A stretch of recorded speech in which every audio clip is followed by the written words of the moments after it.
There are probably enough books written about Thomas Jefferson to fill every square inch of his estate at Monticello, about everything from his authorship of the Declaration of Independence to his influence on American architecture. But Jefferson scholars still have much to learn about what life was like for the many slaves who were held as part of the Monticello property. And that's where the tools of archaeology can help.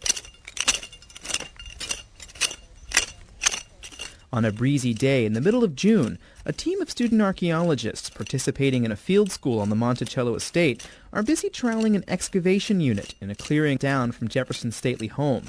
This group is led by Sara Bon-Harper, Monticello's archaeological research manager. The homes of enslaved African Americans are in general not mentioned in Jefferson's copious documents.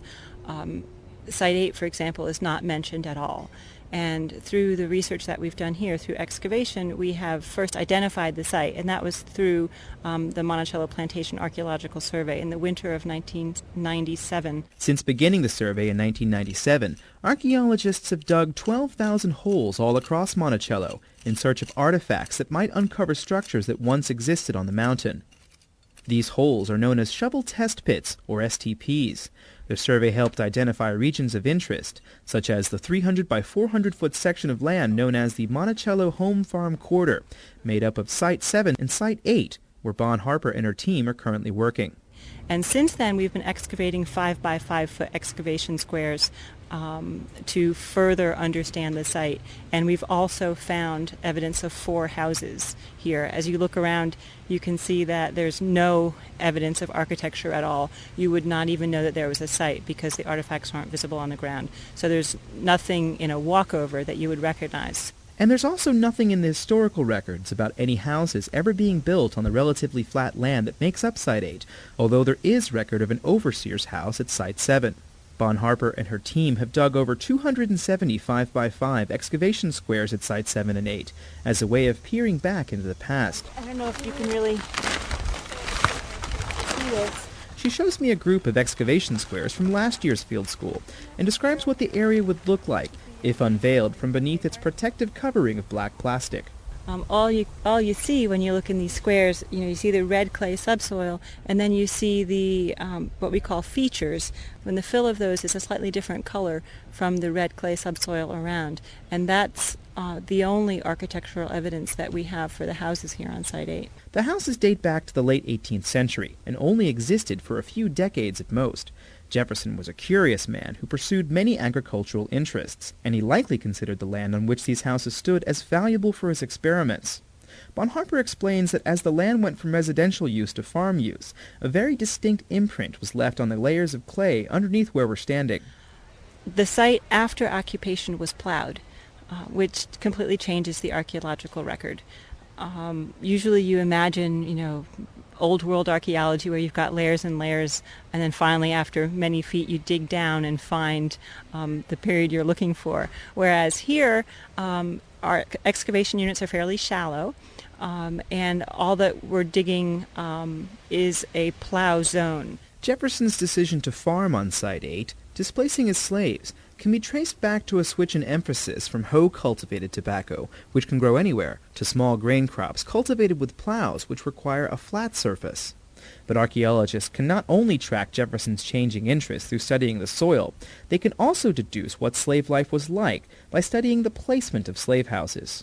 Sometimes we see that the later houses, for example, are more isolated.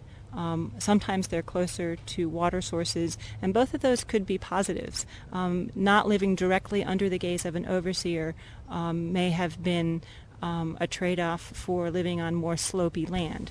More slopey land, of course, is more inconvenient if you're having your own vegetable garden, for example, or just moving about in the exterior domestic space. So how do the researchers manage to make these assessments? Well, as each square is dug, the dirt is sifted through quarter-inch mesh into a wheelbarrow, hopefully exposing any artifact bigger than a quarter-inch.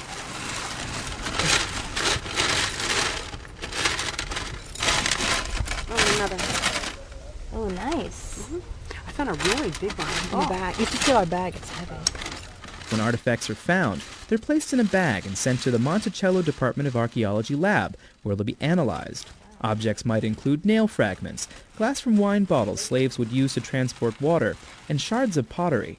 Slaves had a wide range of ceramics purchased as well as procured through other ways. I think as archaeologists, for a while have come away from the idea that slaves just had hand-me-downs. That's really an outdated idea now. We know that slaves were buying and had a certain element of consumer choice. Sometimes we find personal items like buttons and utensils, sometimes forks and knives, I think a spoon handle. When a lot of artifacts are found in one place, archaeologists explore the surrounding soil to see what else might be found.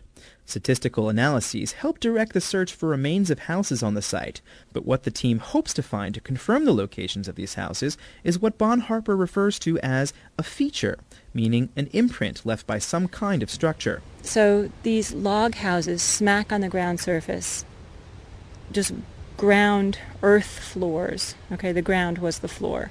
And of course furniture was somewhat scarce, and they would have dug into the clay under the floor, under the house, into the floor, and then laid planks over, or laid boards over, and that was the storage box. Bon-Harper can see the storage box because the color of the clay is slightly different, as she explains in more detail. And so the background red is the subsoil, and that means you're down. This is as deep as it needs to go.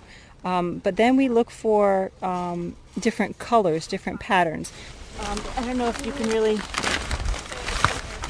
this, but around this rock and in this area, there's this bright orange flecking and some charcoal flecking. And those things, together with a slightly darker or mottled color here, let you know that this is not intact subsoil, that someone at one point dug something out of here and then it was filled in with a slightly different material. At this field school, she monitors the work of all the students and concludes each day with a site visit where work is shared. Which spot? Well, we had the tree fall to kind of work with. Obviously, that brought a lot of sediment into the north part of our square. Before lab results come back on artifacts, the scholars discuss what they might once have been. It could be like scratch blue. Did they scratch blue, but with the green version? I didn't think so. Oh, it wasn't. This is the white salt glaze. Oh, this is white salt glaze. Yeah, it's white salt It glaze. Yeah. Okay. Yeah, they use green sometimes. I've never seen green on white salt. Yeah, really cool. It's really very rare. Yeah, really rare. Whether it be a rare find like this, or simply a confirmation of historical records, archaeology is a crucial tool for historical sites across the world. It's a lot more than simply digging. For Monticello, I'm Sean Tubbs. But what about that, like, tortoise-shelly looking stuff on the inside?